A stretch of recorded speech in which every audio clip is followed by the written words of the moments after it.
Hello friends, welcome back to my channel. Today I'm going to tell you about how my local HOA tried to force me to tear down my beautiful wrought iron gate. A gate that's been protecting my historic family property for over 40 years. They even threatened legal action, but they had no idea who they were dealing with or how property laws actually work. Before we jump back in, tell us where you're tuning in from.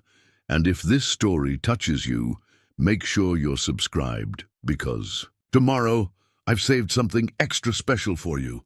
I inherited this charming colonial-style house from my grandfather just 3 years ago. It sits on a picturesque 2-acre lot in the Riverstone district of Maplewood, one of those quaint East Coast towns where every property tells a story. My grandfather, a retired judge, built this house in 1975, long before any housing developments or homeowners associations existed in the area. The gate in question isn't just any gate. It's a gorgeous, custom-made wrought iron masterpiece that my grandfather commissioned from a local artisan named Marco back in 1980.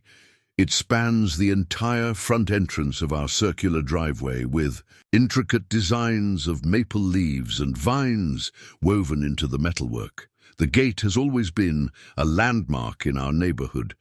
People would often stop to admire its craftsmanship, and local artists would sometimes ask permission to photograph or sketch it. My grandfather used to say that the gate wasn't just about security. It was about preserving the character of the property and maintaining its historical charm. Everything was peaceful until about 6 months ago, when our neighborhood's aggressive new HOA board, led by a recently retired corporate lawyer named Victor Thompson, decided that all entrance gates in the community needed to be standardized. They wanted every house to have the same basic aluminum gate with their approved Riverstone Heights logo. The thing is, our property predates their association by decades, and we've never been part of their HOA. When I received their first notice demanding that I remove my non-conforming gate structure within 30 days, I almost laughed it off. But then I started getting daily visits from their compliance officer, a stern-faced woman named Diana Blackwood, who would stand at my gate with a clipboard, taking photos and making notes. She kept insisting that the gate violated their new neighborhood aesthetic guidelines and that I needed to get with the program. Little did they know that my grandfather, being a judge, had meticulously documented everything about this property's independent status. He'd taught me all about property laws, easements, and grandfathered rights. I knew exactly where I stood, legally, but the HOA was about to learn these lessons the hard way. What followed was 6 months of increasingly aggressive tactics from the HOA, including fines, threats, and even an attempt to have their maintenance crew remove the gate while I was at work. But they clearly didn't expect me to fight back with the same determination and legal knowledge that my grandfather had instilled in me. This is the story of how an overreaching HOA learned a valuable lesson about property rights, historical preservation, and the importance of reading legal documents before making demands. Let me tell you a bit more about this property and why this gate means so much to our family. When my grandfather first bought this land in 1975, the entire Riverstone area was mostly farmland and scattered colonial homes. He chose this particular plot because of its elevation. It sits on a gentle slope overlooking what used to be apple orchards. The previous owners were the Bennett family, who had farmed the land since the 1920s. The original entrance to the property was just a simple gravel path with wooden posts.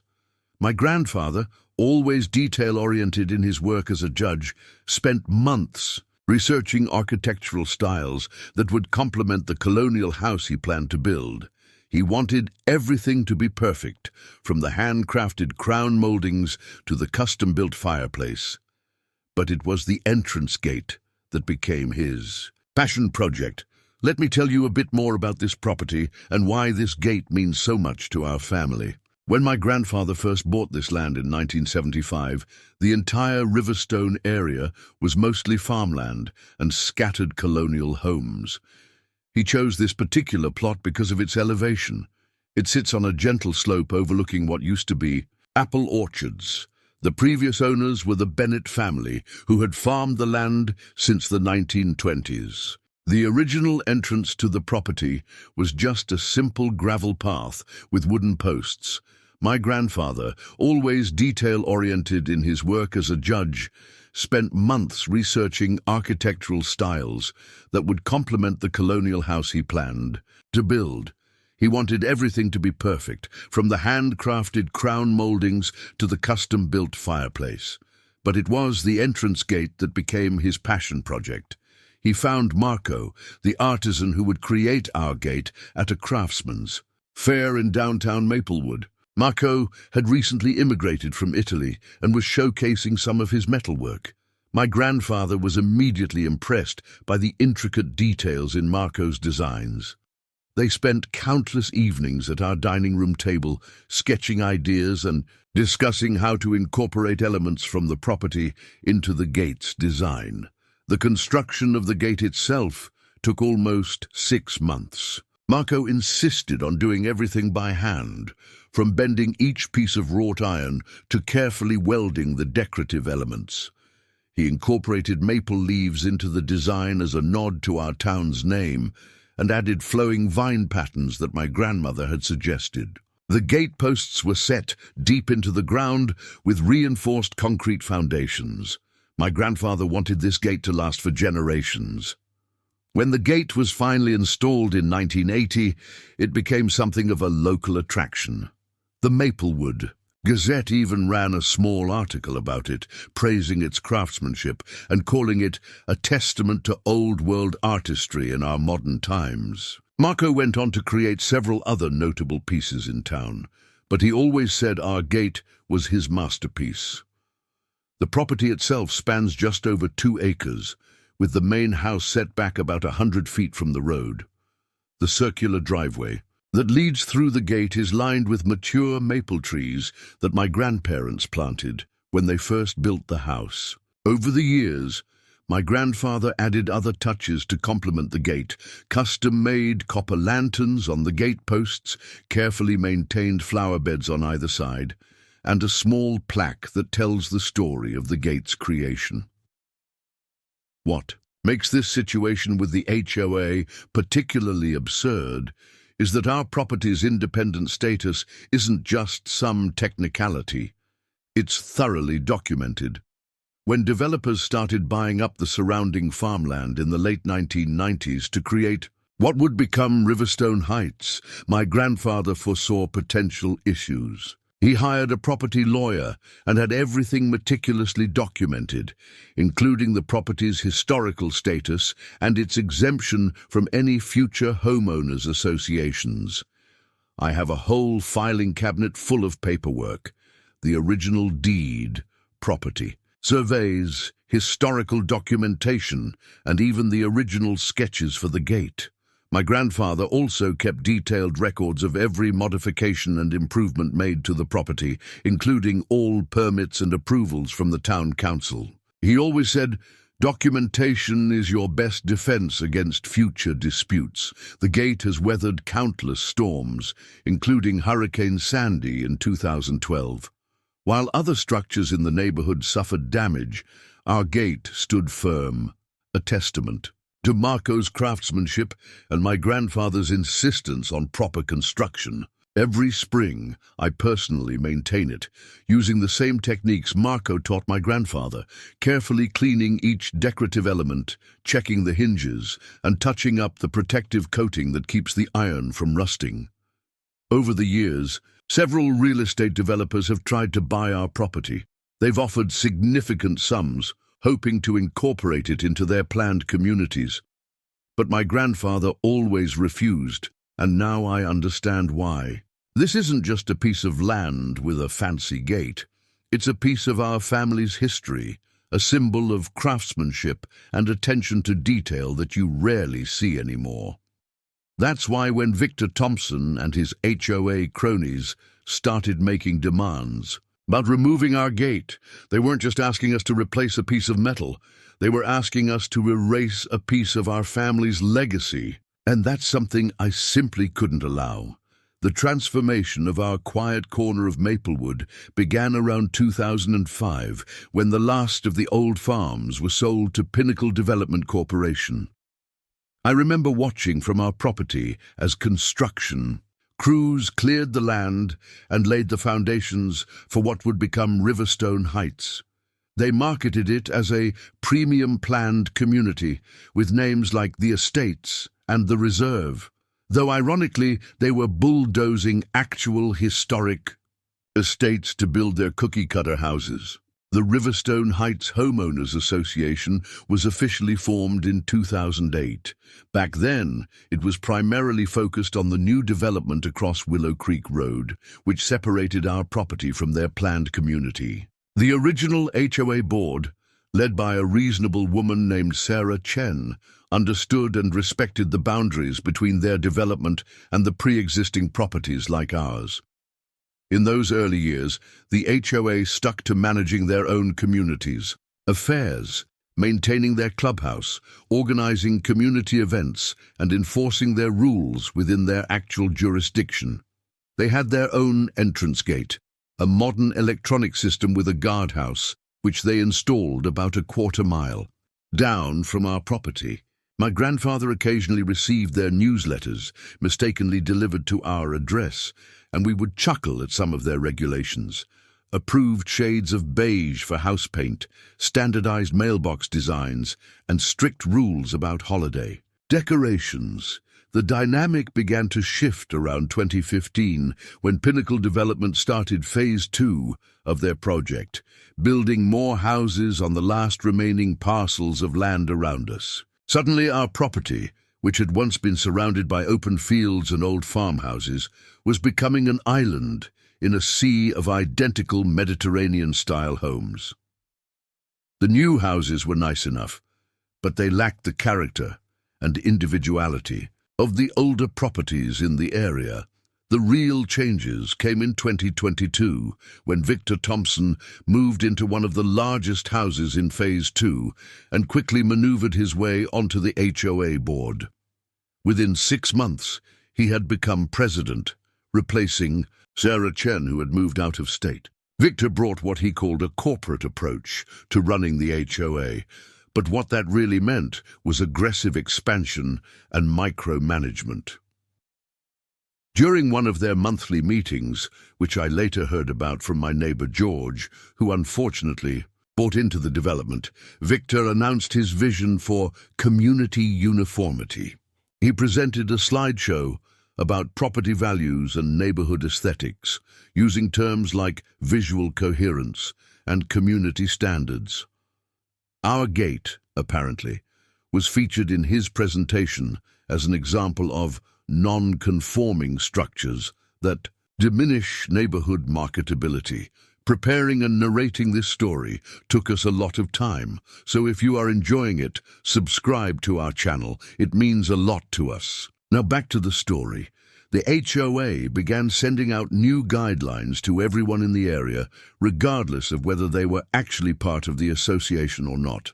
They created a neighborhood beautification committee led by Diana Blackwood, who took her role as compliance officer with frightening enthusiasm. They started with smaller issues, sending notices about grass height to properties that weren't even part of their jurisdiction, leaving pamphlets about approved landscaping designs in mailboxes.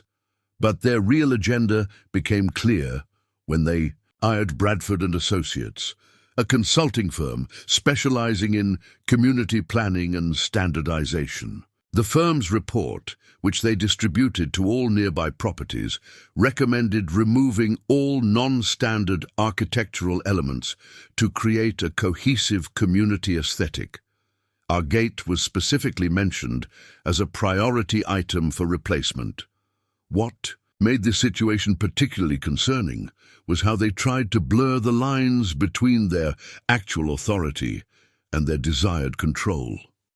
They began referring to the entire area, including our property, as Greater Riverstone Heights in their communications. They even had the audacity to print up new community maps that showed our property as part of their development, completely ignoring the legal boundaries and historical property lines. I started noticing increased activity around our property. HOA board members driving by slowly, taking photos, making notes. They held meetings at their clubhouse where they discussed integration strategies for older properties, as if we were some kind of architectural resistance that needed to be assimilated into their beige-toned utopia. The situation became even more absurd when they started telling new residents in their development that our gate was scheduled for removal as part of their community improvement plan. One new neighbor, Amanda Pierce, actually came over to ask when the work would begin, having been told by the HOA that it was a done deal. She was quite surprised to learn that not only was it not happening, but that the HOA had no authority whatsoever over our property. The initial confrontation began on a crisp October morning when I found an official-looking envelope in my mailbox. The letter inside was printed on expensive paper, with the Riverstone Heights HOA letterhead, complete with their pretentious new logo that Victor Thompson had commissioned for a ridiculous sum, as I later learned. The content of the letter, however, was far from professional. "Dear property owner," it began, already showing their reluctance to acknowledge me by name. "As part of our community-wide standardization initiative, we are writing to inform you that your front entrance gate has been identified as non-compliant with Riverstone Heights Architectural Guidelines, Section 7.3.4. As per our recently updated bylaws, all entrance gates must conform to the approved design specifications." The letter went on to detail their demands. I had 45 days to remove my non-conforming gate and replace it with their approved model, a mass-produced aluminum gate that they'd selected from a commercial catalogue. They even included a glossy brochure showing their chosen design, a bland, corporate-looking thing that wouldn't have looked out of place at a mini-storage facility. What really got under my skin was the tone of assumed authority. They included a compliance timeline with specific dates for removal and installation, as if they had any right to dictate what I did with my property. The letter was signed by Victor Thompson himself, with his new title, Executive Director of Community Standards and Development, but the real kicker came at the end of the letter. They'd included an invoice for $12,500, their estimated cost for removing my historic gate and installing their approved model. They even had the audacity to add a $500 administrative fee for processing the change. The invoice came with a note stating that if I acted within 15 days, they would generously reduce the administrative fee to $250. I was still processing this absurdity when Diana Blackwood made her first appearance at my property. She drove up in her white Tesla, parking right in front of my gate one morning as I was leaving for work. She was wearing what looked like a business suit and carrying a tablet, trying her best to appear official. "Mr. Harrison," she called out. At least she knew my name. "I'm here to discuss your gate compliance situation."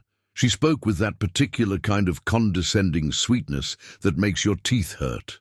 "We're offering a special fast-track program for priority properties like yours. If you sign the approval form today, we can have your old gate removed by next week."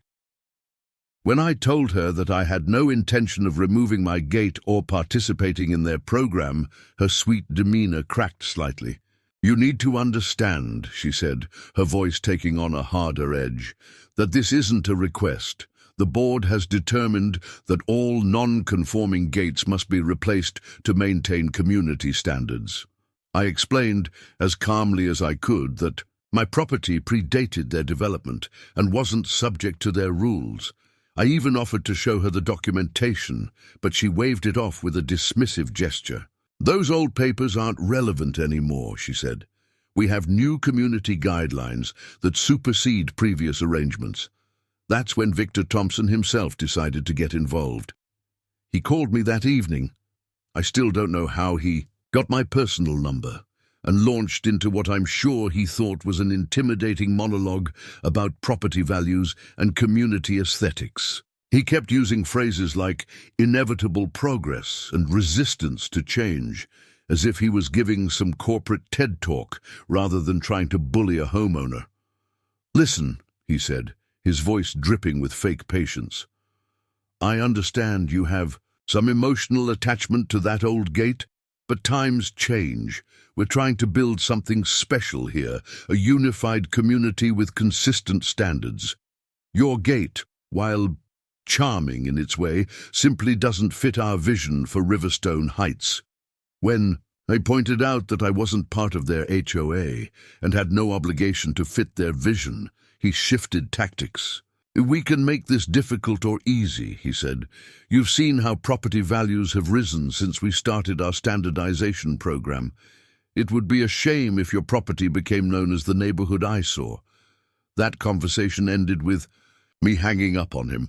Probably not the most diplomatic response, but certainly the most satisfying at the moment. Within an hour, I received an email from their HOA account stating that my uncooperative attitude had been noted and would be addressed at the next board meeting.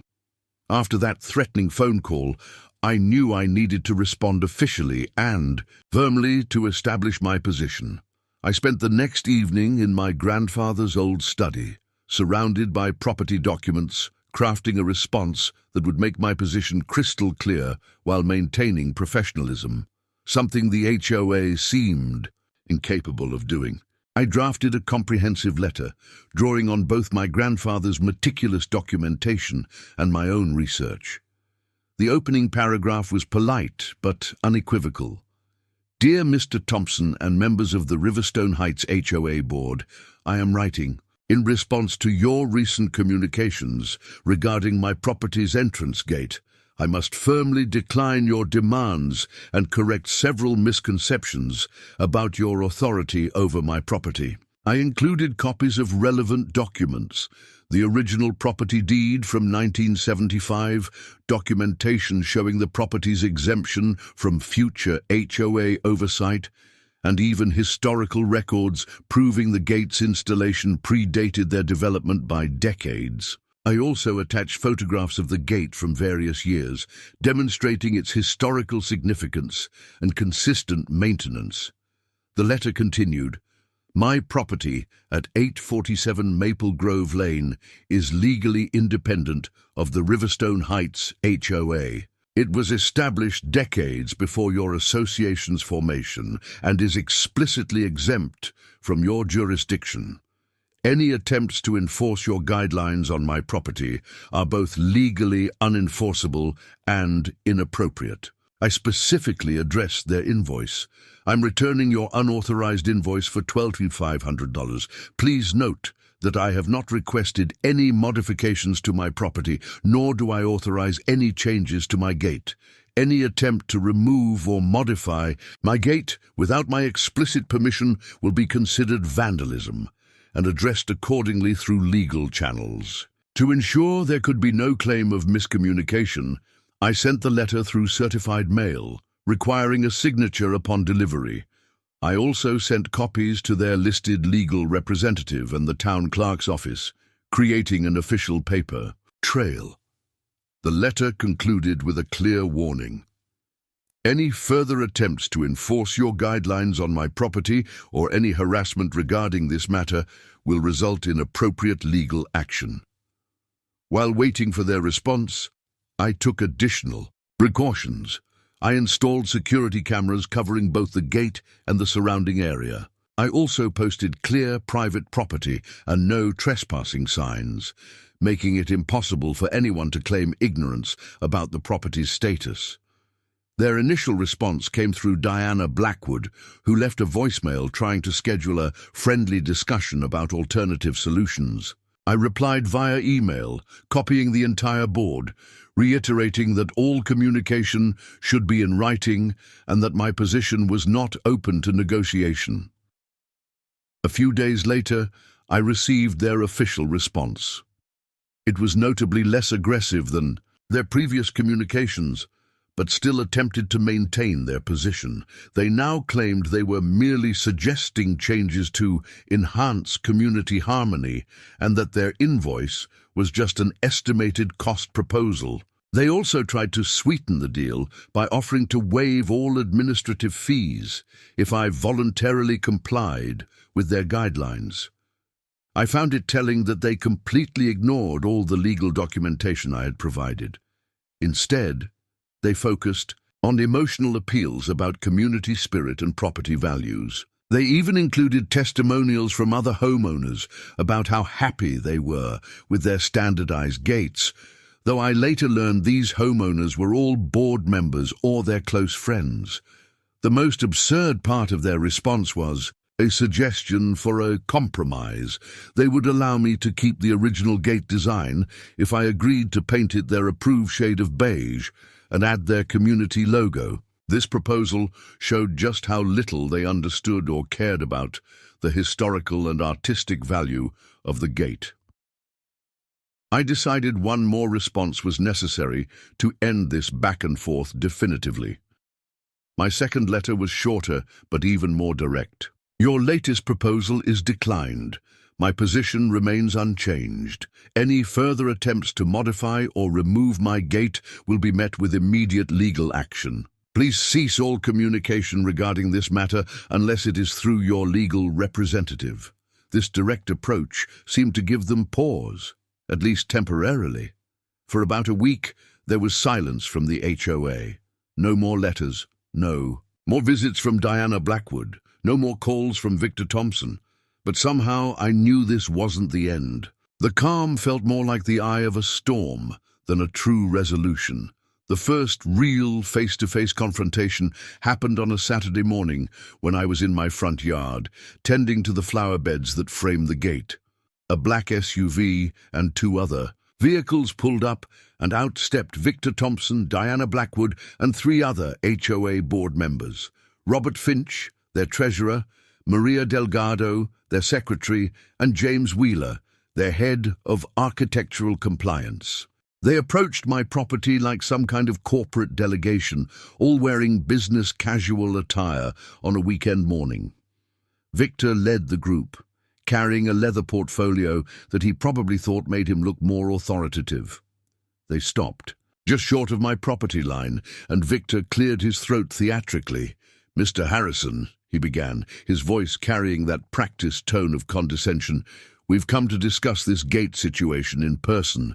Our board feels that perhaps there's been some misunderstanding through our written communications." He gestured to his entourage as if their mere presence would somehow intimidate me into compliance. I stood up from my gardening, removed my gloves, and faced them directly. "There's no misunderstanding, Mr. Thompson. I've been very clear in my written responses. My property is not part of your HOA, and your guidelines don't apply here." Diana stepped forward, tablet in hand. "We've brought some visual examples of how much better the neighborhood could look with standardized gates," she said, swiping through what appeared to be a PowerPoint presentation. "See how cohesive these other communities appear? The property values in standardized communities show an average increase of 15% over mixed-design neighborhoods." Robert Finch chimed in, apparently thinking that financial statistics would sway me. "We're trying to help you protect your investment." I couldn't help but laugh at that. My grandfather's gate is the investment I'm protecting. It's a piece of art created by a master craftsman, not a mass-produced aluminum panel. That's when James Wheeler, who had been quietly observing, decided to play what he thought was their trump card. "We've consulted with Bradford and Associates, and they've confirmed that your gate creates a visual disruption in the community aesthetic. As head of architectural compliance, I cannot approve its continued presence."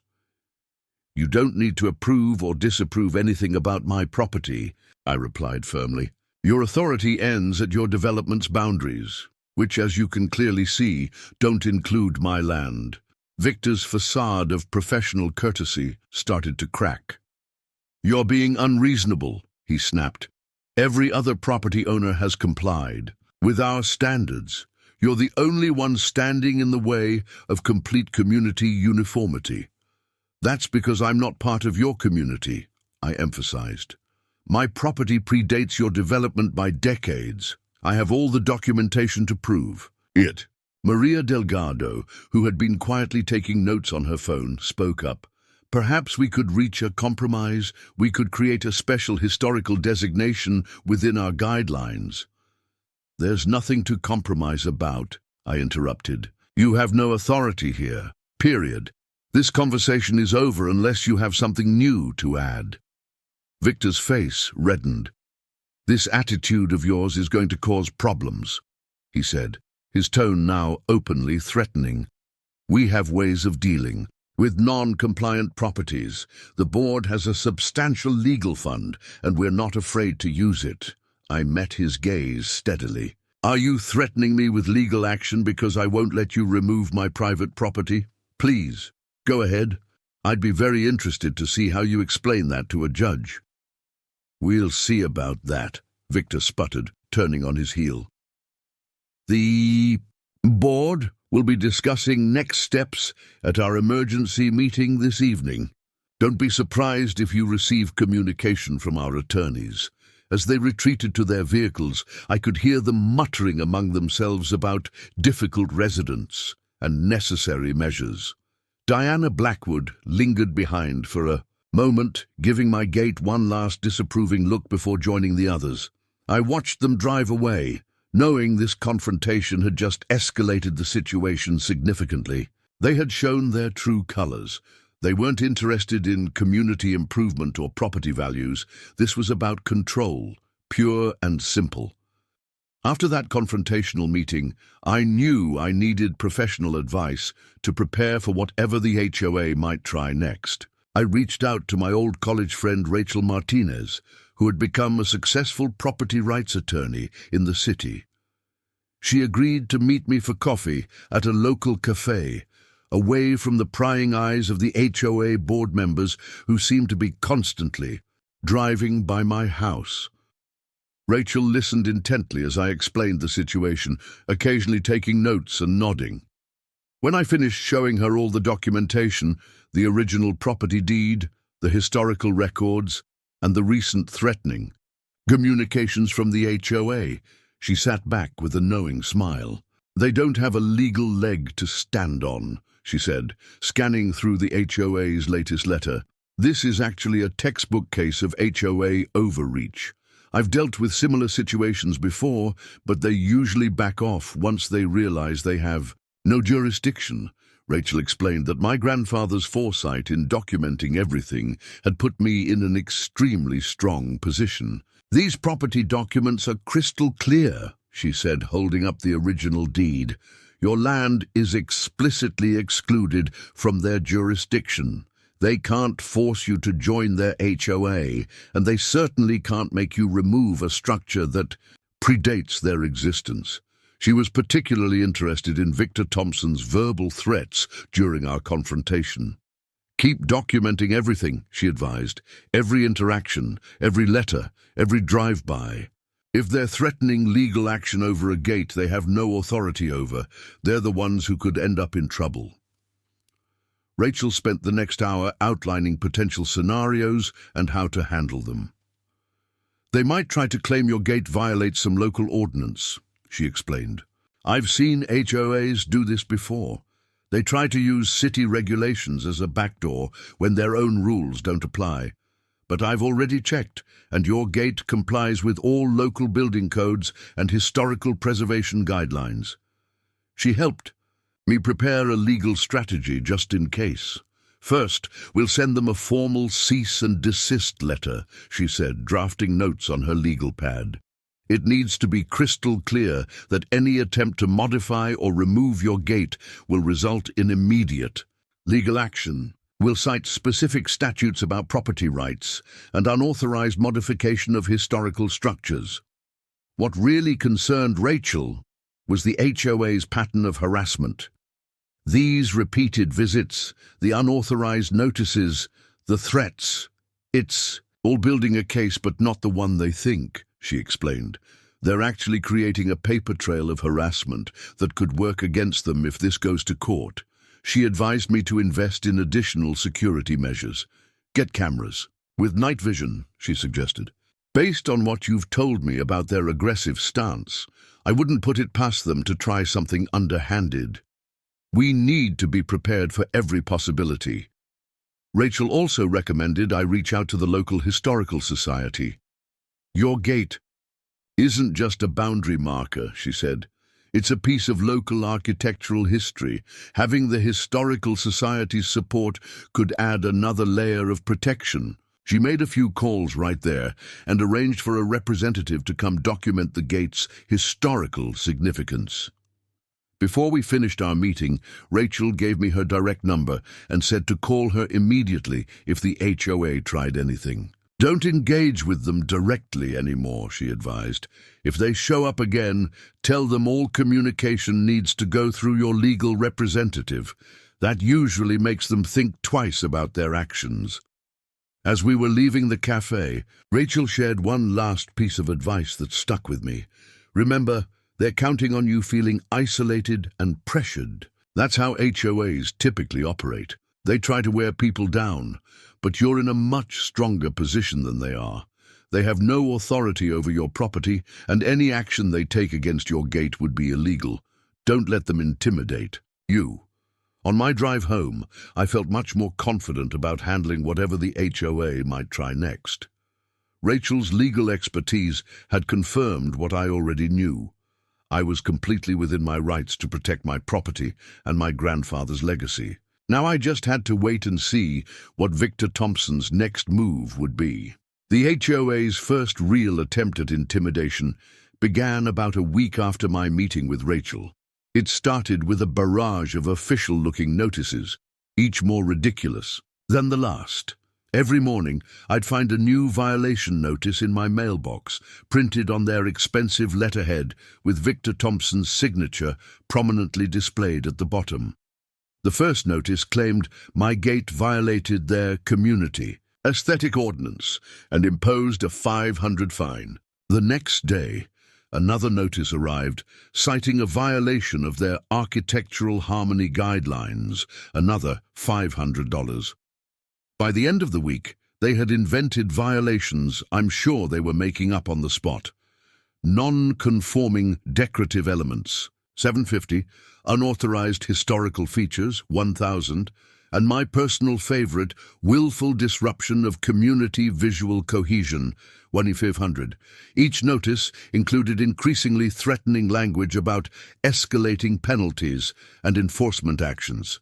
They even had the audacity to send me a cumulative bill for $250 in outstanding fines, complete with a warning about late fees and potential legal consequences for non-payment. Diana Blackwood seemed to make it her personal mission to document these supposed violations. She'd park her Tesla across the street every morning, taking photos and making notes on her tablet. Sometimes she'd bring different board members with her, pointing at various parts of the gate while shaking her head disapprovingly. It was like watching a particularly absurd theater performance. Following Rachel's advice, I documented everything. I set up my phone to record whenever they approached my property, saved every notice they sent, and kept a detailed log of their drive-bys and photography sessions. I also installed additional security cameras, making sure to capture any activities near the gate from multiple angles.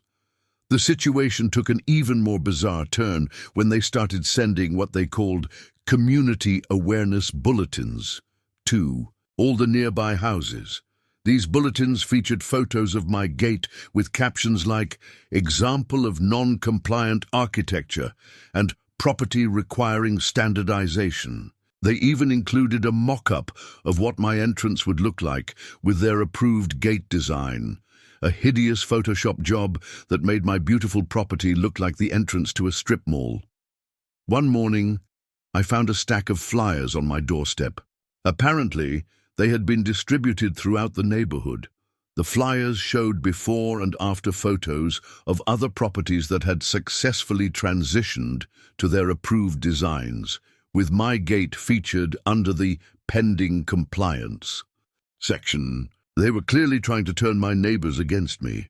Following Rachel's instructions, I didn't respond directly to any of these notices or attempts at public shaming. Instead, we sent a formal cease and desist letter through her law firm. The letter was beautifully crafted, citing specific legal precedents about HOA jurisdiction and property rights. It also included a stern warning about their harassment campaign and the potential legal consequences of their actions. Their response came through their own lawyer, a junior associate from a local firm who seemed out of his depth. His letter was full of vague references to community standards and property value preservation, but notably lacking in any actual legal basis for their demands. Rachel read it and laughed, noting that they were carefully avoiding any specific claims that could be challenged in court.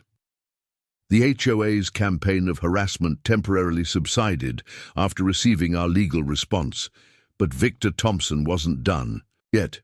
He switched tactics, trying to pressure me through other means. Suddenly, local service providers, landscapers, maintenance companies, even the weekly garbage collection, started accidentally skipping my property. When I called to complain, they all gave suspiciously similar excuses about confusion regarding service boundaries. I later learned that Victor had been telling these companies that my property was under review for code violations and suggesting they might lose their HOA contracts if they continued serving me. Fortunately, most of these businesses quickly realized they were being manipulated and resumed their services, some even apologizing for getting caught up in the HOA's schemes. Throughout this period, I maintained my grandfather's tradition of meticulously documenting everything. Each notice, each photograph of their surveillance, each incident with service providers, everything went into a growing file that Rachel assured me would be valuable if we needed to take legal action. The first major incident that forced me to take more serious action occurred on a Tuesday morning when I returned from an early breakfast meeting. As I drove up to my property, I spotted an unfamiliar white van parked near my gate. 3 men in matching uniforms were walking around my gate with measuring tapes and clipboards, while Diana Blackwood supervised from her usual spot across the street.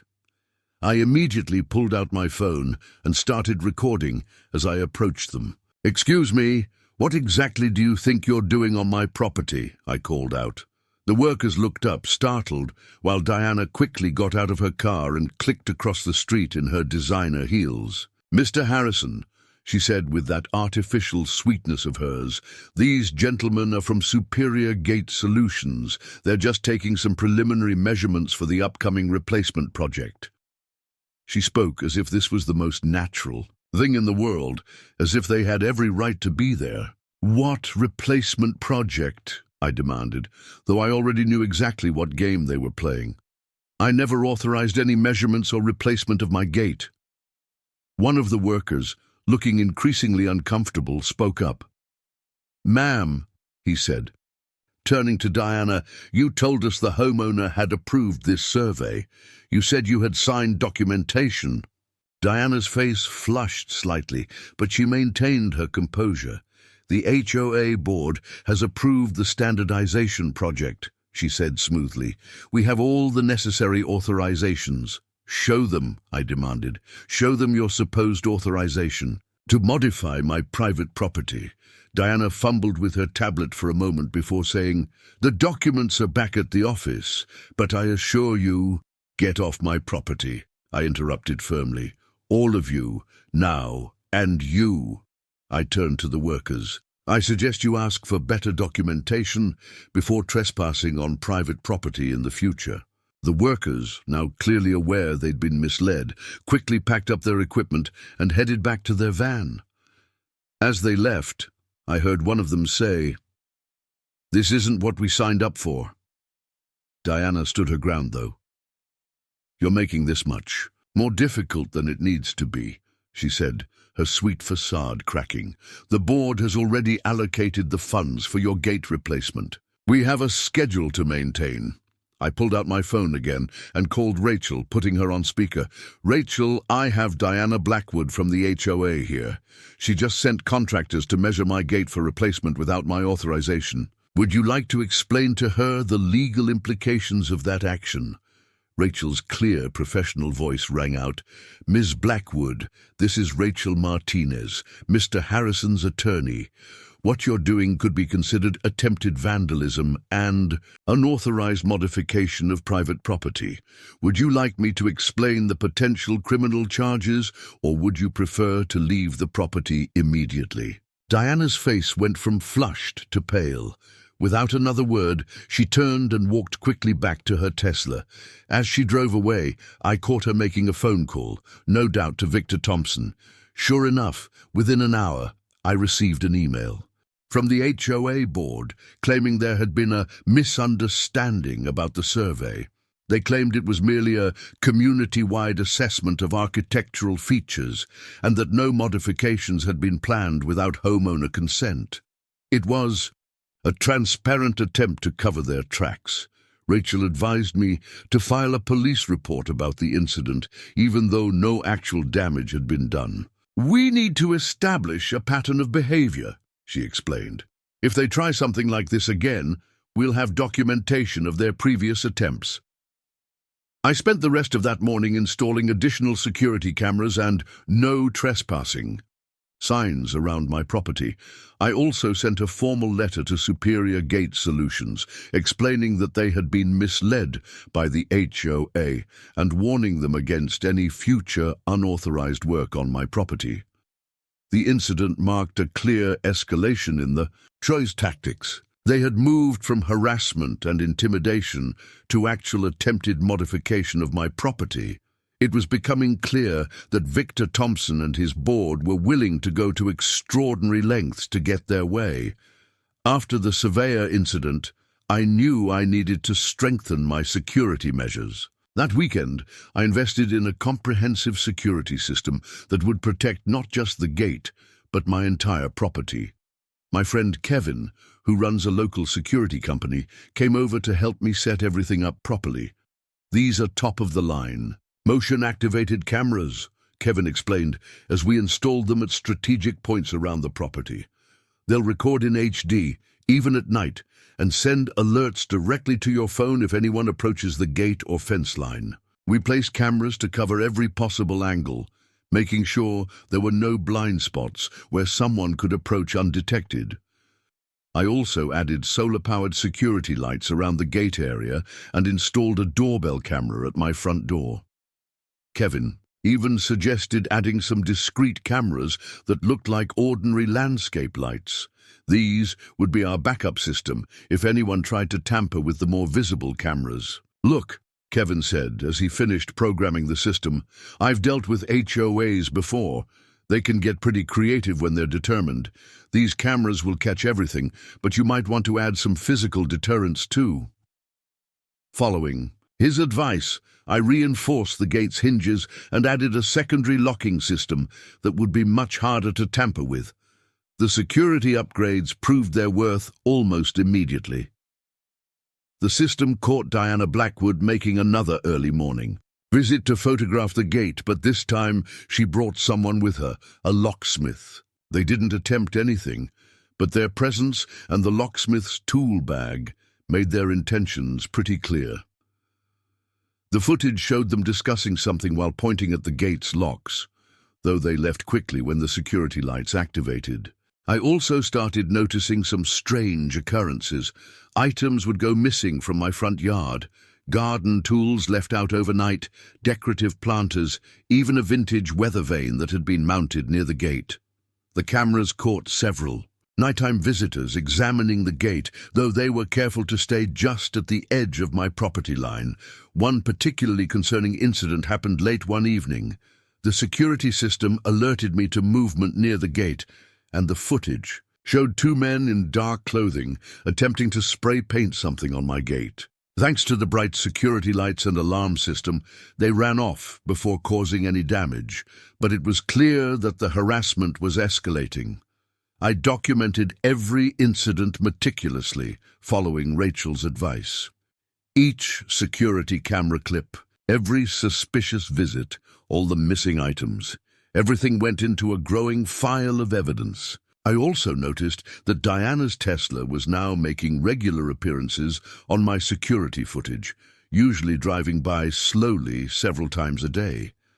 The most bizarre incident caught on camera happened about a week after installing the security system. A group of HOA board members, led by Victor Thompson himself, arrived with a professional photographer. They spent almost an hour taking photos of my gate from various angles, with Victor gesturing animatedly and pointing at different features. The photographer seemed uncomfortable with the whole situation, especially when Victor insisted on stepping onto my property for better angles. I had the system set to automatically back up all footage to a secure cloud server, ensuring that even if someone managed to damage or disable the cameras, we'd still have evidence of any tampering. Kevin also helped me set up a backup power supply for the entire security system, so it would keep running even if someone tried to cut the power. Throughout all of this, I maintained my routine of carefully documenting every interaction with the HOA. Each time the cameras caught someone suspicious near my property, I added it to the growing file of evidence. Rachel assured me that this documentation would be crucial if we needed to take legal action. Every piece of evidence strengthens our case, she said during one of our update calls. They're building our lawsuit for us with every trespassing attempt and harassment incident. She was particularly interested in the footage of Victor and the photographer, as it showed clear intent to continue their campaign against my property. The security system proved to be not just a protective measure, but also a powerful deterrent. Once word got around that the property was under constant surveillance, the nighttime visits and suspicious activities began to decrease. However, this just seemed to make Victor and his board more determined to find other ways to force their will upon my property. The major confrontation that finally pushed this conflict into legal territory happened on a Saturday afternoon in early spring. I was in my home office when my security system alerted me to multiple vehicles approaching my gate. Looking at the camera feed, I saw something that made my blood boil. 3 large trucks from Elite Gate and Fence Solutions had pulled up, along with Victor Thompson's SUV and several other HOA board members' vehicles. I immediately started recording on my phone as I walked outside. The scene that greeted me was unbelievable. A crew of workers was already unloading equipment, including what looked like cutting tools and a portable generator. Victor Thompson stood there in his weekend casual wear, directing workers like a conductor with his orchestra. "Stop right there," I shouted as I approached. "What do you think you're doing?" The workers paused, looking uncertain, while Victor stepped forward with a document in hand. "Mr. Harrison," he said, his voice dripping with artificial authority, "we have approved plans for the gate replacement. The board has determined that your continued non-compliance requires direct action." He tried to hand me a document that looked like some sort of work order. "This is private property," I stated firmly, already dialing Rachel's number. "You have no authority to modify or remove anything here. Pack up your equipment and leave immediately, or I'm calling the police." Diana Blackwood, who had been standing by her Tesla recording everything on her tablet, stepped forward. "We have documentation showing this gate violates multiple community guidelines. We're within our rights to enforce compliance." Just then, Rachel answered my call. I quickly explained the situation, and she immediately said she was calling the police. She stayed on the line as I confronted the group. "Your workers are about to commit criminal vandalism," I announced loudly enough for everyone to hear. "The police are on their way, and my attorney is documenting everything. Anyone still here when they arrive will be charged with attempted vandalism and criminal trespassing." The workers, looking increasingly uncomfortable, turned to their supervisor. "Mr. Thompson assured us this was all authorized," one of them said. "He showed us HOA approval documents." "I don't care what he showed you," I replied. "I am the legal owner of this property, and I have not authorized any work. In fact, I have security cameras recording everything right now." Victor's face had turned an interesting shade of red. "The board has voted," he practically shouted. "This gate is coming down today, one way or another." That's when we heard the police sirens. 2 patrol cars pulled up, and to my relief, I recognized Officer Martinez, who had dealt with HOA issues in our area before. "What's going on here?" Officer Martinez asked, taking in the scene of trucks, equipment, and agitated people. Victor jumped in first, waving his documents. "We're conducting authorized HOA maintenance. This homeowner is interfering with approved work," I calmly explained. The situation, showing Officer Martinez the security footage on my phone of them arriving and preparing to remove my gate without permission. Rachel, who had arrived just behind the police, added that she had all the legal documentation proving my property's independence from the HOA. Officer Martinez reviewed the documents Victor was clutching. They turned out to be internal HOA, work orders with no legal standing. "Mr. Thompson," he said firmly, "this property is not under your jurisdiction. You have no authority to remove or modify anything here. This would constitute vandalism and destruction of private property." "But we voted," Victor insisted, as if this somehow trumped property law. "The board approved this action." "Your board's vote doesn't give you the right to modify private property," Officer Martinez explained patiently. "If you proceed with any attempts to remove or modify this gate, you will be arrested for vandalism and criminal trespassing." The workers had already started packing up their equipment, wanting nothing to do with this situation. Diana Blackwood was frantically making phone calls, presumably to the HOA's lawyer. "I want to press charges," I told Officer Martinez. "This has gone far enough." The next hour was spent giving statements to the police. Rachel documented everything, taking photos and noting down names of everyone involved. The workers from Elite Gate and Fence Solutions were actually quite cooperative, providing copies of the work orders and explaining how Victor had misrepresented the situation to them. The police resolution of the gate removal attempt marked a significant turning point in the conflict. Officer Martinez handled the situation with remarkable professionalism, taking statements from everyone present and thoroughly documenting the scene. "Mr. Thompson," Officer Martinez said, reviewing all the evidence, "I need you to understand the seriousness of what almost happened here. You were about to authorize the destruction of private property worth thousands of dollars. That's not a simple misunderstanding. That's criminal vandalism." Victor tried to interrupt, but Officer Martinez held up his hand. "Let me finish.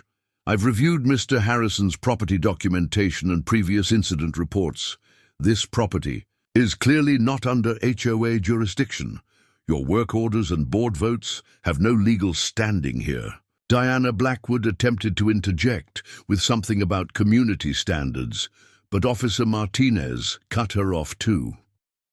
"Ma'am, community standards don't override property laws.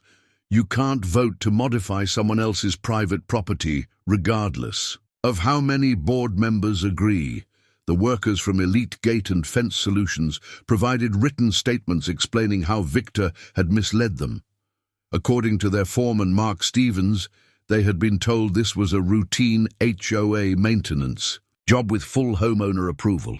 "Mr. Thompson showed us HOA paperwork and told us everything was cleared with the owner," Mark explained to the officers. "We would never knowingly participate in unauthorized property modification."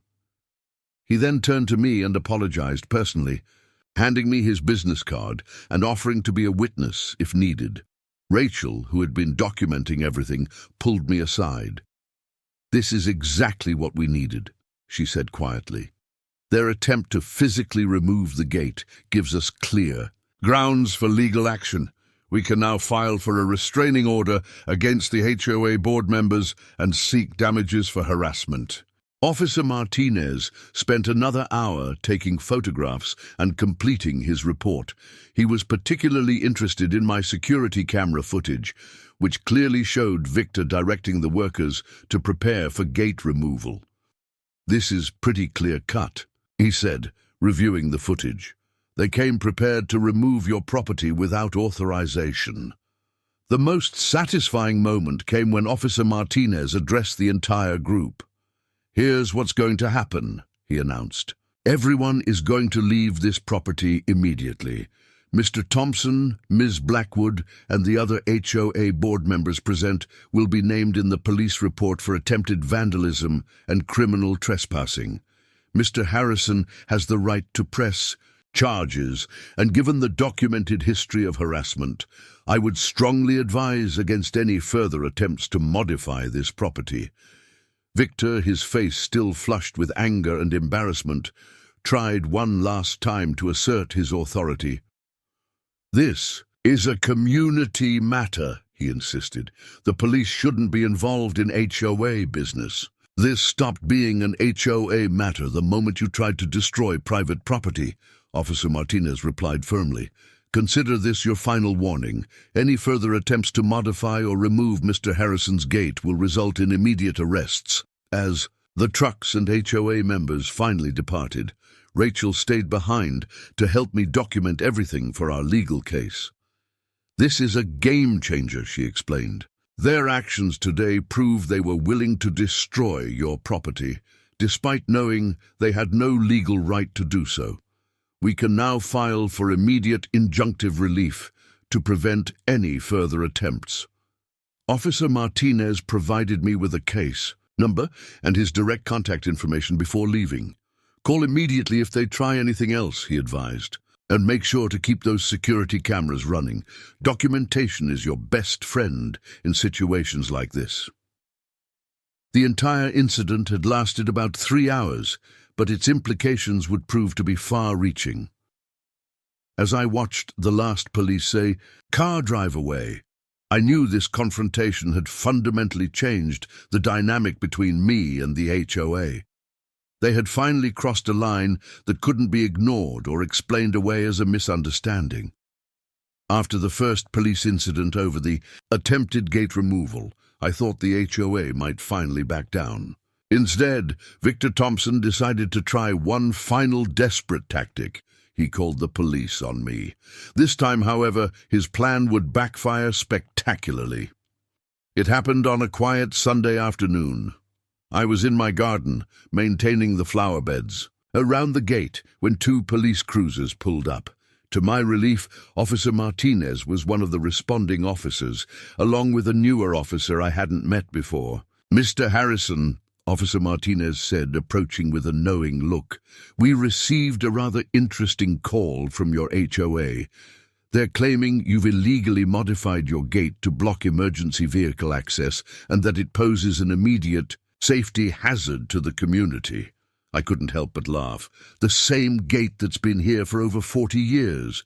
The one that emergency vehicles have never had an issue with."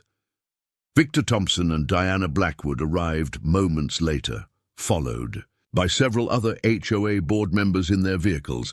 They had clearly planned this as another staged confrontation. "Officer," Victor began pompously, holding up a folder of documents, "we have evidence that this gate doesn't meet current safety codes.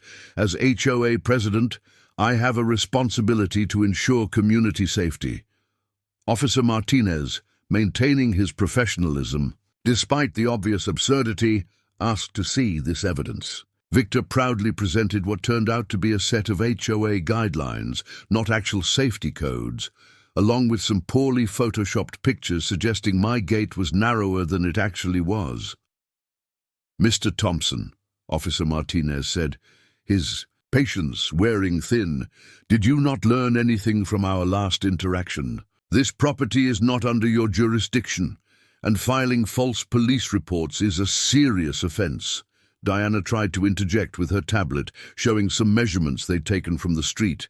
We have documentation proving the gate is non-compliant with standard emergency access requirements. The new officer, who had been quietly observing, spoke up. Ma'am, I'm actually a former firefighter. This gate is well within emergency access specifications. In fact, it's wider than most modern gates I've seen. Victor's face reddened as he tried another angle. But what about potential delays in emergency response times? Every second counts in an emergency. Officer Martinez had heard enough. Mr. Thompson, let me be very clear. You've now filed a false police report and wasted emergency resources for what is clearly a continued harassment campaign. This is your second warning.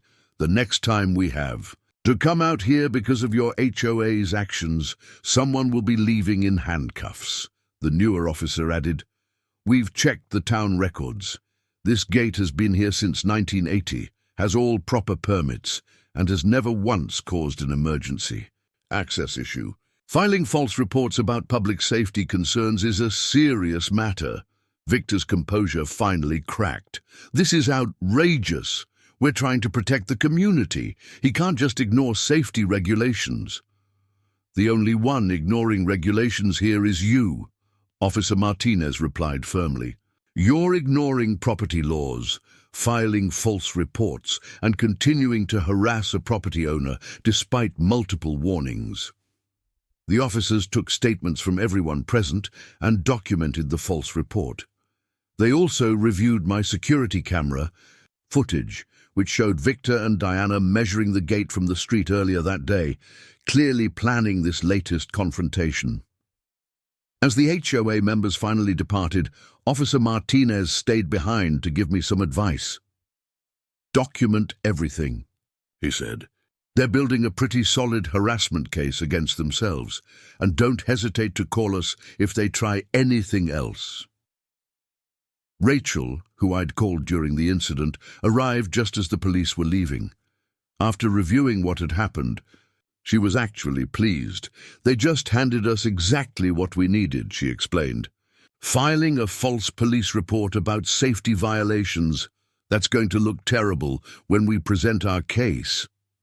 The incident marked a new low in Victor's campaign against my gate, but it also demonstrated just how desperate he had become.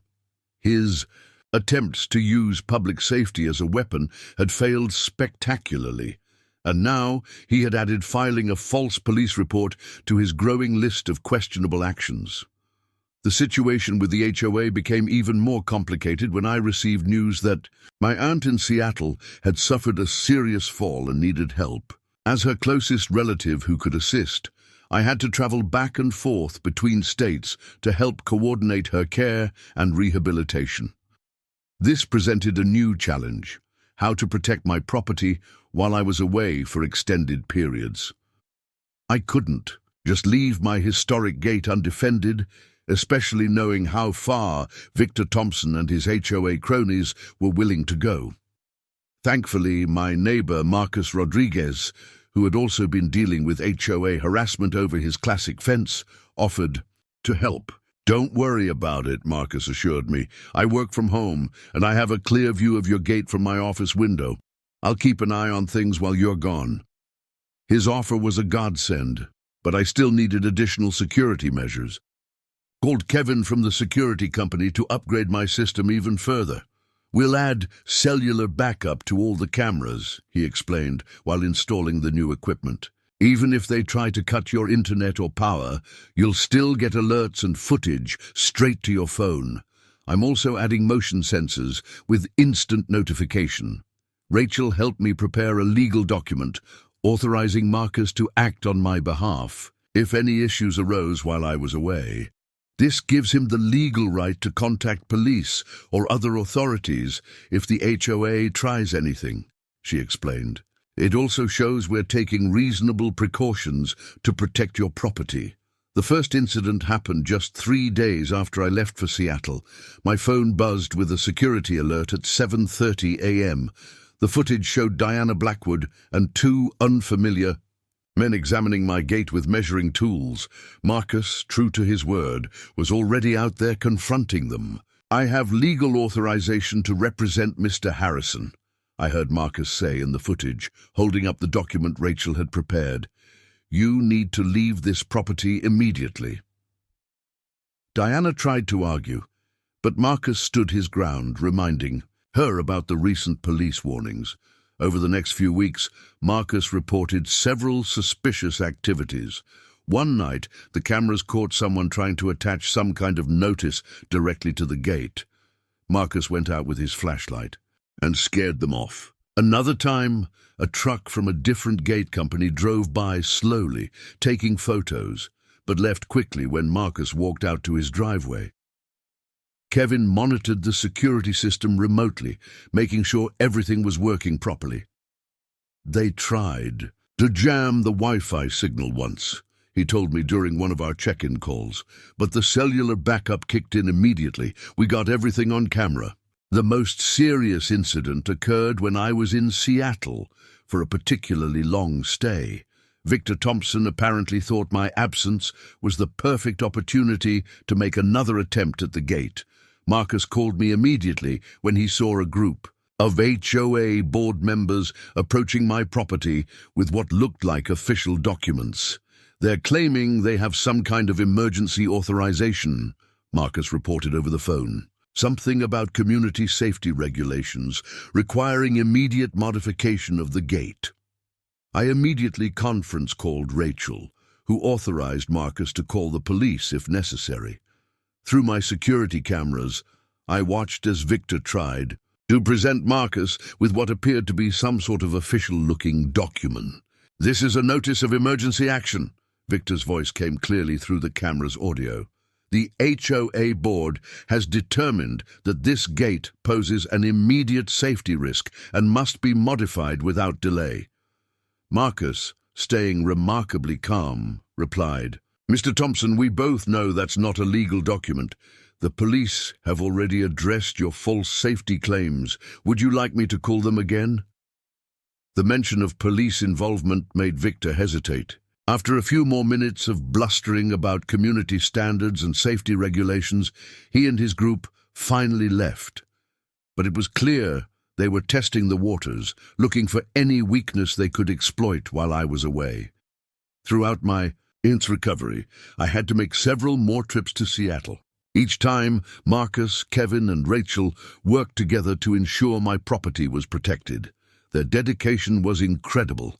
Marcus even installed an extra security light on his property that illuminated the approach to my gate, making nighttime surveillance even more effective. During one of my trips back to Seattle, I had a long conversation with my Aunt Helen about the ongoing HOA situation. She was feeling better, sitting in her favorite armchair while we discussed the whole saga over tea. Her perspective, shaped by decades of experience with property issues, proved invaluable.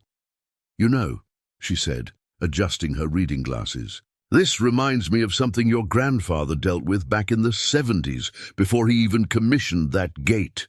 The city wanted to widen the road and take part of his property through eminent domain. They thought they could just push him around because he was one private homeowner against a government entity." She took a sip of her tea and continued, "Your grandfather didn't just fight them. He educated himself. He learned every relevant law, every precedent, every procedure. He attended every city council meeting, armed with documentation. Eventually, they had to revise their entire road expansion plan because he proved they hadn't followed proper procedures." "That's where you got your grandfather's old files about property rights," she reminded me. "He kept everything, documented everything. He knew that someday someone else might try to challenge our family's property rights. He wanted to make sure we had the tools to protect ourselves." My aunt then shared a story I'd never heard before, about how my grandfather had helped other homeowners in similar situations. He believed that property rights weren't just about protecting your own interests.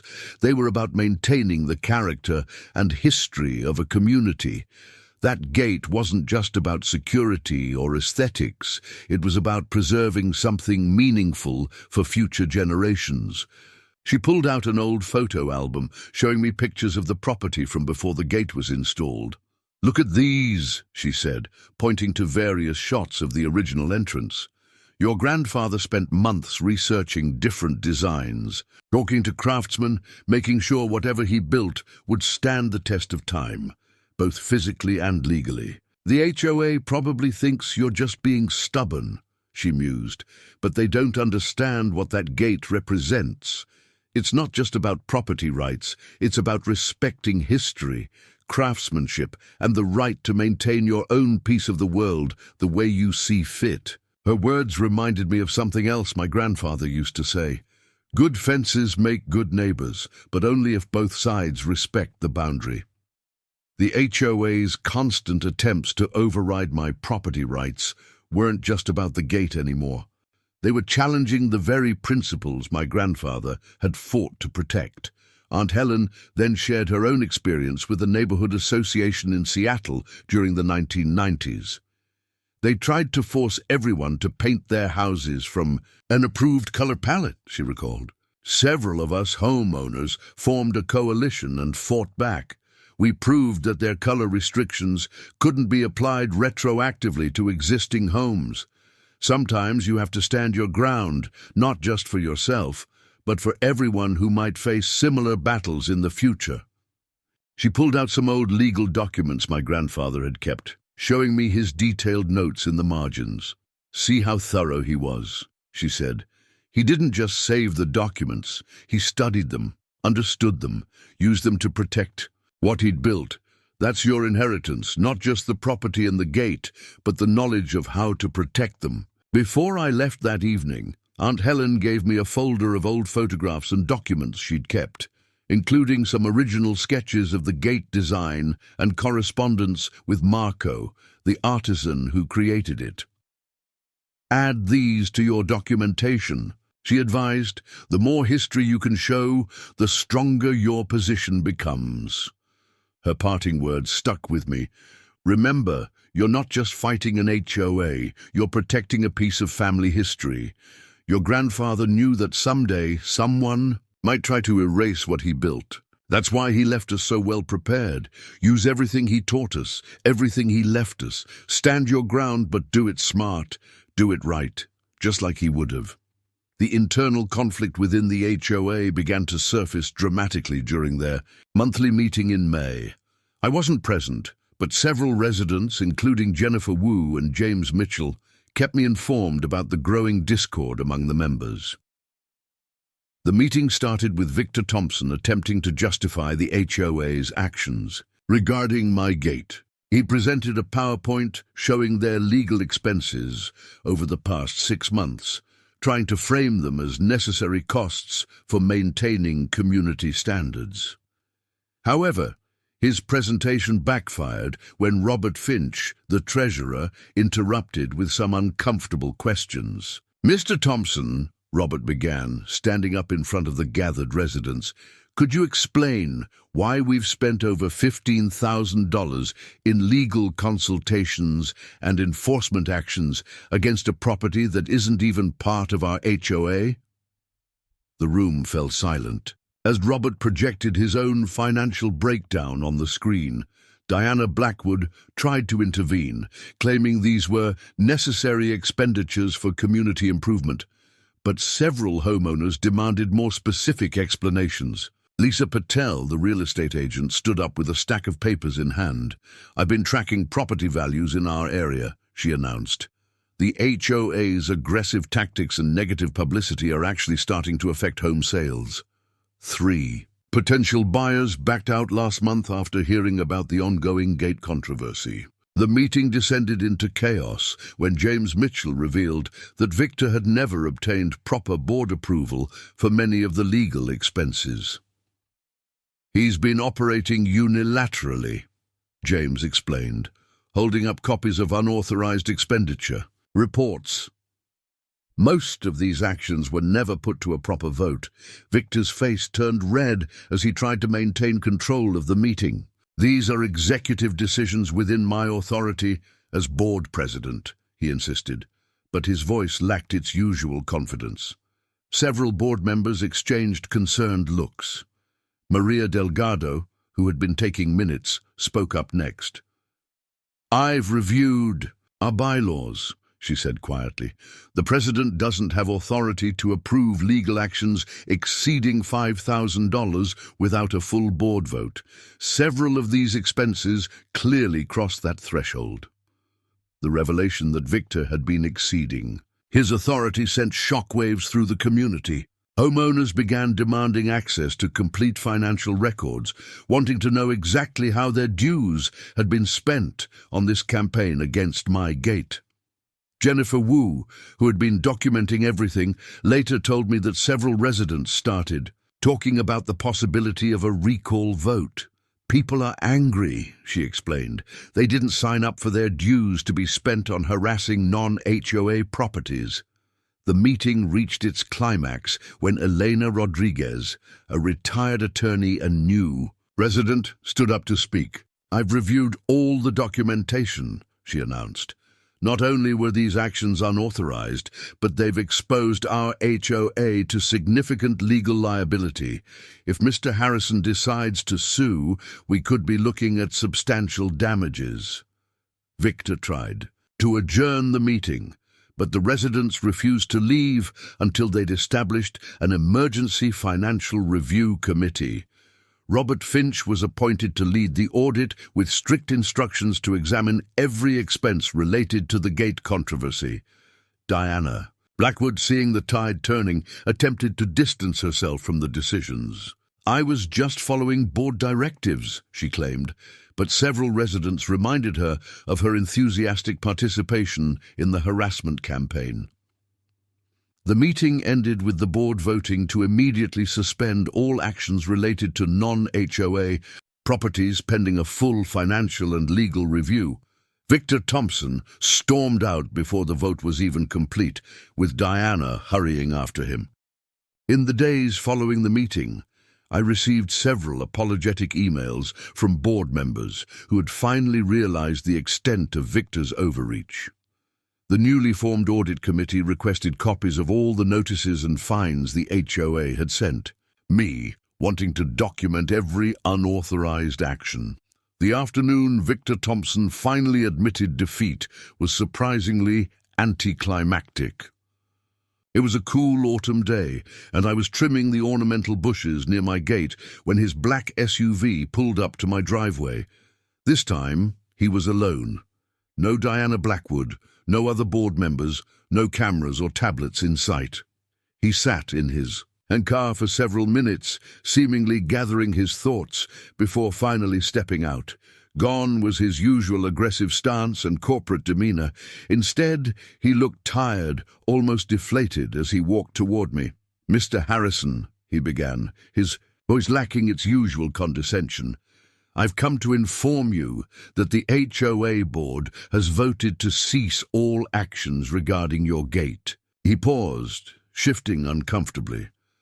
"The audit committee's findings have made it clear that our approach was inappropriate." I set down my gardening tools and faced him directly, waiting to see if there was more.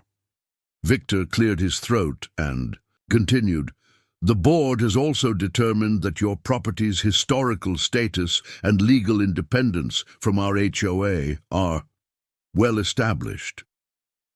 "That's what I've been saying all along," I replied calmly, noticing how he struggled to maintain eye contact.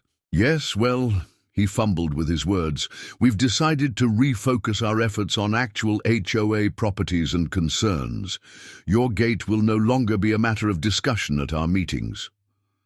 There was an awkward silence before he added, "I suppose I should acknowledge that our methods were overzealous. The board has made it clear that my approach was not in the best interest of the community." I could tell how much it cost him to make even this minimal admission. His entire demeanor suggested someone who had been forced into this conversation, probably as part of some agreement with the board. The notices and fines we issued will be officially rescinded, he continued, pulling an envelope from his jacket. This letter confirms that all previous demands regarding your gate are withdrawn. We'll also be removing any mentions of your property from our community guidelines. I accepted the envelope but didn't open it. And the harassment, the false police reports, the attempts to remove my gate? I asked, wanting to ensure everything was addressed. Victor's face flushed slightly. The board has instructed me to assure you that nothing like that will happen again. We've implemented new procedures requiring full board approval for any actions involving non-HOA properties. He glanced at my gate, and for a moment I saw something like grudging admiration cross his face. It is well crafted, he admitted reluctantly. Perhaps not what I would choose, but it's not meant to be what you would choose, I interrupted firmly. That's the whole point. It's my property, my choice, my history. He nodded slowly. Yes, the board has made that very clear. Several times, in fact. There was a hint of bitterness in his voice that suggested recent board meetings hadn't gone well for him. I'll be stepping down as board president next month, he added, almost as an afterthought. It seems my vision for the community wasn't quite what the residents had in mind. As he turned to leave, he paused for a moment. I still think uniformity has its merits, he said, but the statement lacked his former conviction. But perhaps there's room for historical considerations. I watched him drive away, noting how this visit lacked the dramatic exits of his previous appearances. There was something almost sad about seeing someone's inflated sense of authority finally deflate. The letter, as I later read, was comprehensive in its withdrawal of all claims against my property. It was clearly written by their lawyer, with multiple signatures from board members, officially ending their campaign against my gate. The resolution began to unfold publicly when a local real estate blog published an in-depth article titled "Historic Properties vs. HOA Overreach, a Cautionary Tale." While they didn't mention me by name, anyone in the area knew exactly which property and which HOA they were discussing. The article detailed how an aggressive HOA board had attempted to force modifications to historic properties outside their jurisdiction, leading to community backlash and financial consequences. They interviewed several homeowners, including Jennifer Wu and James Mitchell, who spoke about the negative impact of the HOA's actions on community relations. What started as an attempt to standardize appearances turned into a costly lesson about property rights and community governance, the article stated. It went on to discuss how the HOA's reputation had suffered, with potential home buyers specifically asking about the association's policies regarding property modifications. Lisa Patel, still active in local real estate, reported that several clients had requested properties specifically outside the HOA's jurisdiction after hearing about the gate controversy. People are increasingly wary of overly restrictive HOAs, she was quoted saying. They want to know their property rights will be respected. The article sparked widespread discussion on local social media groups and community forums. Residents from neighboring developments began sharing their own experiences with HOA overreach, turning our local incident into a broader conversation about property rights and community governance. The timing couldn't have been worse for Victor Thompson. The HOA's annual meeting and board elections were approaching, and the article had brought renewed attention to his failed campaign against my gate. Several residents, led by Elena Rodriguez, the retired attorney, began organizing a reform campaign. We need leadership that understands the difference between community enhancement and property rights violation, Elena announced at a pre-election meeting. She presented a detailed analysis of how much money had been wasted on Victor's unauthorized enforcement actions. Robert Finch's audit committee released their final report just days before the election. The findings were damning, unauthorized. legal expenditures, improper use of HOA resources, and multiple instances of procedural violations. The report estimated that Victor's campaign against my gate had cost the HOA over $23,000 in direct expenses, not counting potential legal liability. Diana Blackwood tried to defend their actions one last time during the pre-election forum.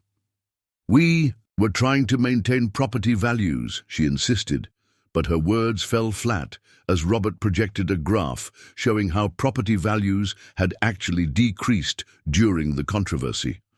The election itself was more heavily attended than any in the HOA's history. Homeowners who had never participated in HOA matters showed up to vote, many expressing concern about how their dues had been misused. The outcome was decisive.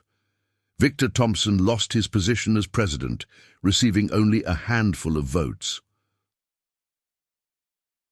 The new board, led by Elena Rodriguez as president and Jennifer Wu as vice president, immediately began implementing reforms. They established clear guidelines about HOA jurisdiction, created transparency requirements for all expenditures, and explicitly recognized the rights of historic properties in the area.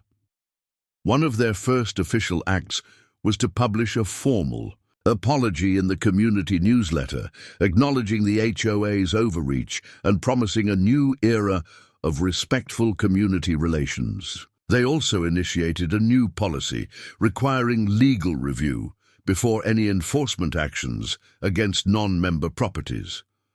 The local news blog followed up with another article praising the HOA's reforms and using them as an example of how community associations can positively change when residents become actively involved. They particularly highlighted the new board's commitment to preserving the area's architectural diversity.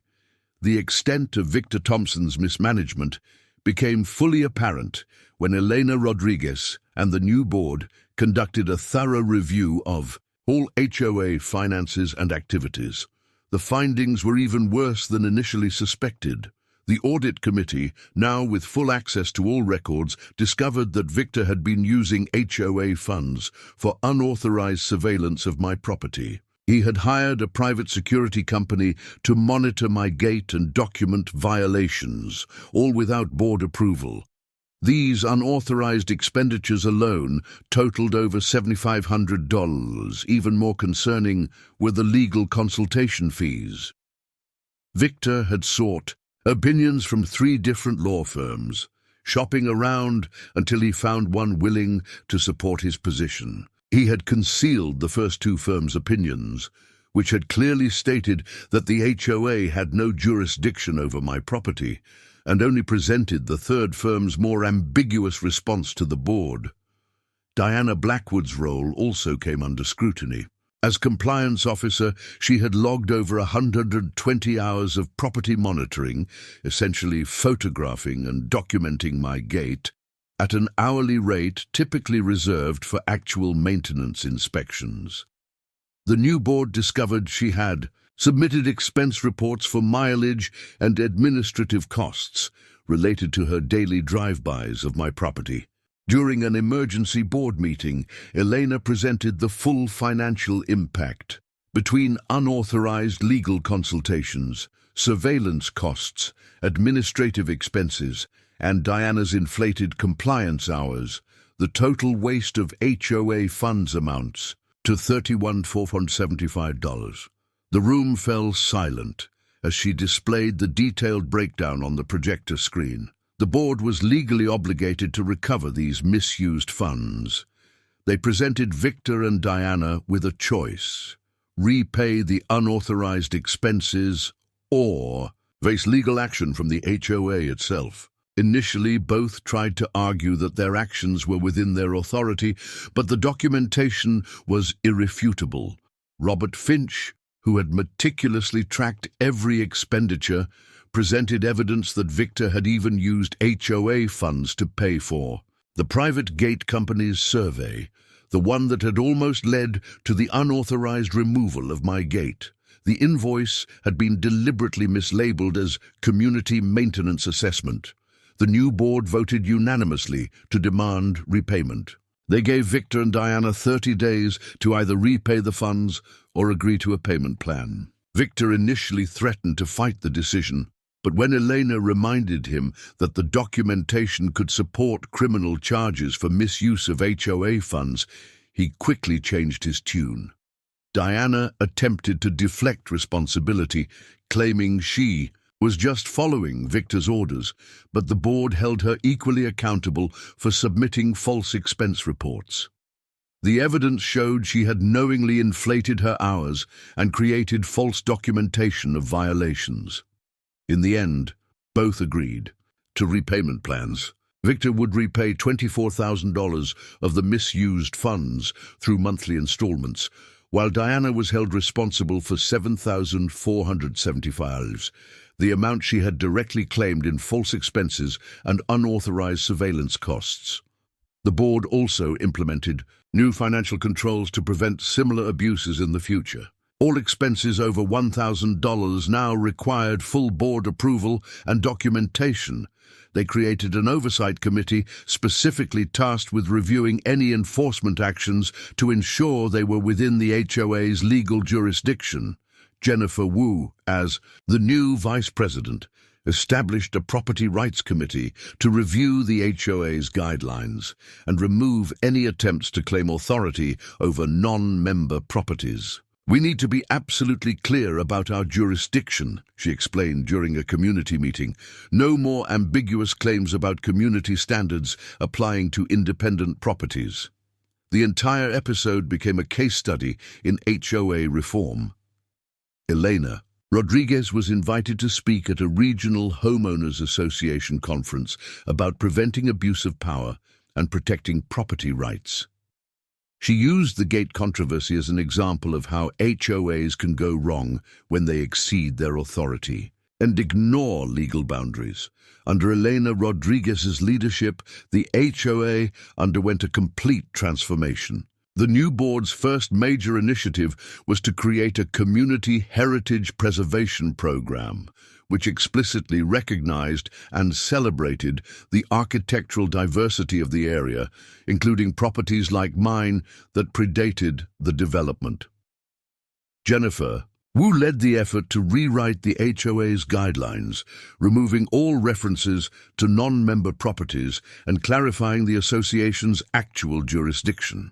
The new document, titled Respectful Community Standards, emphasized maintaining property values through positive improvements rather than restrictive enforcement. The change in atmosphere was remarkable. Where once HOA vehicles would cruise by my property looking for violations, now neighbors would stop to admire the gate and share stories about their own historic home features. Several residents even began researching the history of their properties, inspired by the story of my grandfather's carefully documented gate. Marcus Rodriguez, who had stood guard over my property during my trips to Seattle, was appointed to the new Heritage Committee. His first project was creating a neighborhood history document that included photographs and stories of the original properties, including the craftsmanship of my gate and other historic features in the area. The most significant change came in how the HOA handled new residents. Instead of immediately pressuring them to conform to standardized designs, they now received a welcome packet that celebrated the neighborhood's diverse architectural heritage. Lisa Patel reported that property values had actually increased since the new approach was implemented, with buyers specifically attracted to the area's unique character. Victor Thompson, now required to make monthly restitution payments to the HOA, moved out of the neighborhood shortly after the audit findings were published. He sold his house to a young family who, ironically, immediately began adding custom architectural features to make it more unique. Diana Blackwood resigned from her position as compliance officer and also put her house on the market. Before she left, she did something unexpected. She sent me a letter of apology. While it wasn't particularly warm, it did acknowledge that Her actions had been inappropriate and damaging to the community. The new HOA board made a point of reaching out to all the independent property owners in the area. While they didn't try to recruit us into the association, they established friendly relationships and open communication. Elena regularly consulted with us about community improvements that might affect our properties, always respecting our independence while maintaining good neighborly relations. The gate itself became something of a local landmark. The Historical Society included it in their annual architectural tour, using it as an example of preserving craftsmanship and property rights. Local artisans would sometimes stop by to study Marco's metalwork, amazed by the detailed craftsmanship that had stood the test of time. Robert Finch, who continued as treasurer under the new board, implemented transparent financial reporting that made it impossible for anyone to misuse HOA funds, as Victor had done.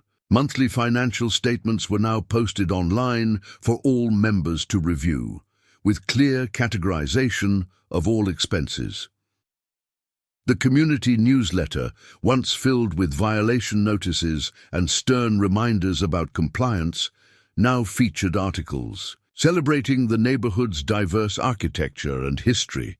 They even ran a series about the original properties in the area, with my gate featured in the first issue. James Mitchell, who had helped expose Victor's financial mismanagement, worked with Elena to create an ethics committee that would review any complaints about HOA overreach. Their first action was to establish a residents' Bill of Rights, ensuring that all homeowners, both HOA members and independent properties, would be treated with respect. As I sit here in my garden on a peaceful evening watching the sunset, cast long shadows through the intricate ironwork of my grandfather's gate, I can't help but reflect on how this whole ordeal changed our community. The gate still stands exactly as it did when Marco crafted it over 40 years ago, a testament to both craftsmanship and the importance of standing up for what's right. Every detail of the gate tells a story. The carefully welded maple leaves, the sturdy hinges that have never failed, the precise measurements that Marco insisted on getting exactly right. My grandfather's vision of creating something that would last for generations has been realized, not just in the physical structure, but in the principles it came to represent. The HOA, under Elena's leadership, has become a model for how community associations should operate. They found the balance between maintaining standards and respecting property rights, between preserving history and embracing progress. The monthly newsletter now regularly features articles about different architectural styles in the neighborhood, celebrating our diversity rather than trying to eliminate it. Last week, a young couple building a new home in the development asked me about the gate's history. As I shared the story of Marco's craftsmanship and my grandfather's foresight, I realized how much this battle had changed things. Their house plans include custom architectural elements that the old HOA would never have approved, but that the new board enthusiastically supported. The documentation my grandfather kept, which proved so crucial in protecting our property rights, has been digitized and archived by the Historical Society. They use it as an example of how important it is to maintain proper records and understand your property rights. Rachel, my attorney through all of this, now gives presentations to other homeowners about protecting their property rights and dealing with HOA overreach. Victor Thompson's legacy turned out to be the opposite of what he intended. Instead of creating a uniformly bland community of identical gates and fences, his actions led to a renaissance of architectural diversity. The money he was forced to repay to the HOA was used to create a community improvement fund that helps residents maintain their unique property features. Diana, Blackwood's old position of compliance officer has been replaced by a community heritage advisor who helps residents understand and preserve their property's historical elements. The endless photographing and documentation of violations has been replaced by an annual architectural appreciation event that celebrates our neighborhood's diverse character. My security cameras are still in place, but now they mostly capture neighbors stopping to admire the gate or artists sketching its design.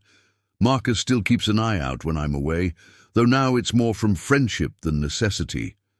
The spirit of neighbors helping neighbors has replaced the atmosphere of surveillance and suspicion that Victor had created. Recently, I found some old photographs of Marco working on the gate in 1980. I had them framed and donated copies to the community center, where they're displayed alongside other images of the neighborhood's history. It's a reminder of how one person's craft and another's principles can shape a community for generations. The gate itself has become more than just an entrance to my property. It's a symbol of resistance against unreasonable authority, of the importance of preserving history, and of the value of standing up for what's right. Every morning, when I drive through it, I'm reminded of my grandfather's wisdom in documenting everything and Marco's pride in creating something built to last. As for me, I've learned that some things are worth fighting for, not just for ourselves, but for the principles they represent. My grandfather's gate still stands proud, its intricate ironwork as beautiful as ever, a daily reminder that good craftsmanship, like good principles, can withstand any challenge.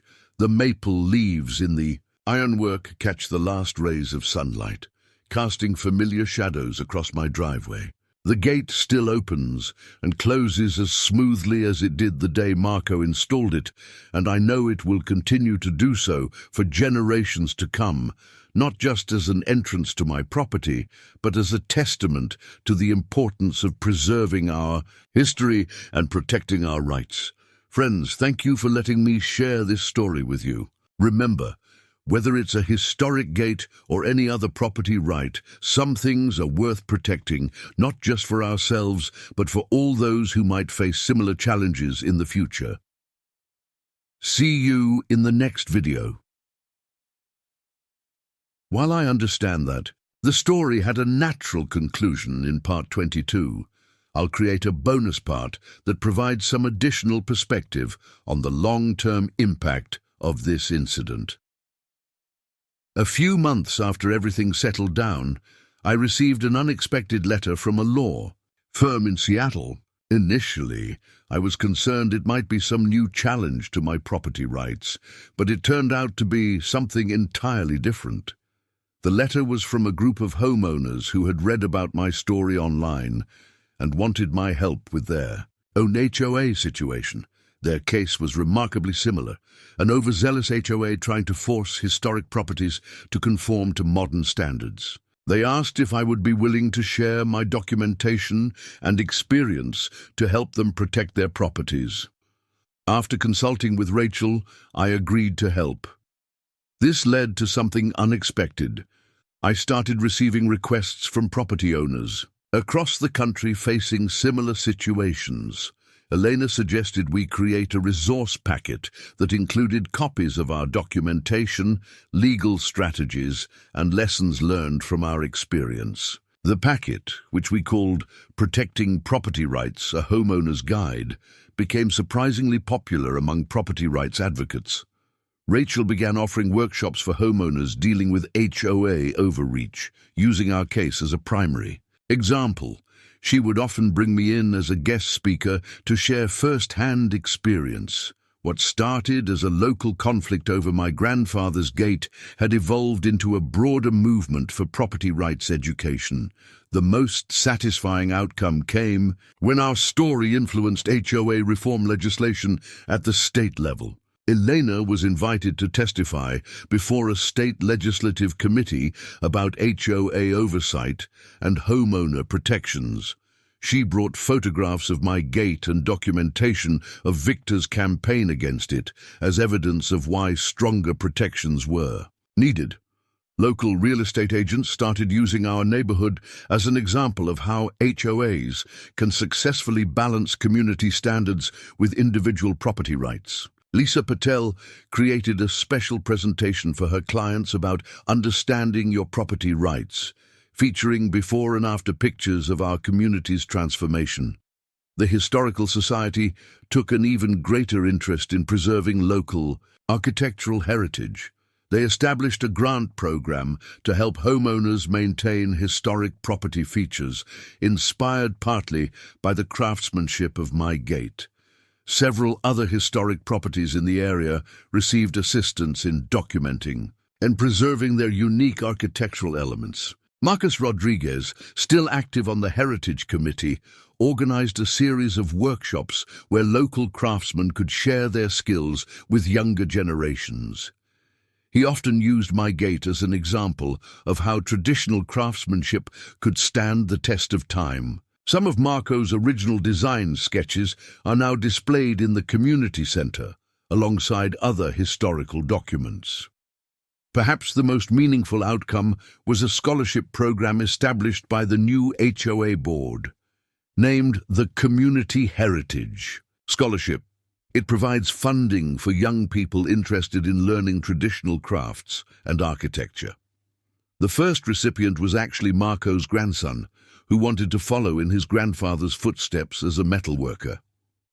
Victor Thompson's former house, now owned by the young family who bought it, has become a symbol of the community's transformation. They've added beautiful custom ironwork to their own entrance, created by one of Marco's former apprentices. It's different from my gate, but equally artistic, proving that individual expression can enhance rather than harm property values. Diana. Blackwood's last act before moving away was to write an article for the community newsletter about the importance of preserving architectural heritage. While it might have been an attempt to rehabilitate her reputation, her words seemed genuine when she wrote about how the conflict had changed her perspective on property rights and community standards. The security cameras that once protected my gate from vandalism now occasionally capture tour groups studying its craftsmanship. Local architecture students often stop by to sketch the details, and I've lost count of how many photographs have been taken of its intricate design. What Victor once saw as a compliance violation has become a teaching tool for future designers and craftsmen. Looking back, what started as a simple property rights dispute became something much more significant, a catalyst for positive change in how communities think about individual property rights and architectural heritage. My grandfather's gate still stands as proudly as ever, but now it represents something bigger than just our family's history. It's become a symbol of how standing up for your rights can inspire others to do the same. Friends, I'm still amazed at how sharing our story has helped so many others protect their own property rights. Remember, every time you stand up for what's right, you're not just fighting for yourself. You're helping pave the way for others who might face similar challenges in the future. Until next time, take care. Up next, you've got two more standout stories right on your screen. If this one hit the mark, you won't want to pass these up. Just click and check them out.